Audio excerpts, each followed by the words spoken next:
अशोक खरात प्रकरणाच्या पार्श्वभूमीवर माजी खासदार सुजय विखे यांनी संपूर्ण घडामोडींवर भाष्य केलंय। सध्या समोर येणाऱ्या माहितीमुळे प्रकरणाची गंभीरता वाढत असल्याचं त्यांनी सांगितलं आणि सत्य बाहेर येणं अत्यावश्यक असल्यावर त्यांनी भर दिला। समाजातील सामान्य नागरिकांच्या भावनांशी खेळ करणाऱ्या कुणाचाही मुलाहिजा राखला जाणार नाही असंही त्यांनी ठामपणे स्पष्ट केलंय। जिल्ह्यात प्रत्येक वादात तोच लोकप्रतिनिधी का दिसतो असा थेट सवाल उपस्थित करत डॉक्टर सुजय विखे पाटील यांनी वारंवार वादग्रस्त घटनांमध्ये एका लोकप्रतिनिधीचा चेहरा समोर येत असल्याकडे लक्ष वेधलं। टप्प्याटप्प्याने व्हिडिओचे खुलासे होत आहेत। अजून जवळपास अशा असंख्य गोष्टी आहेत जे आपल्याला पुढे पाहायला मिळतील।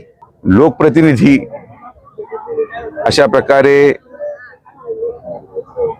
वेगळ्या वेगळ्या ठिकाणी जिथं वादग्रस्त विषय होतात, मला हा प्रश्न नेहमी पडतो की एक चेहरा या जिल्ह्यातला प्रत्येक वादामध्ये आपल्याला सामान्य दिसतो।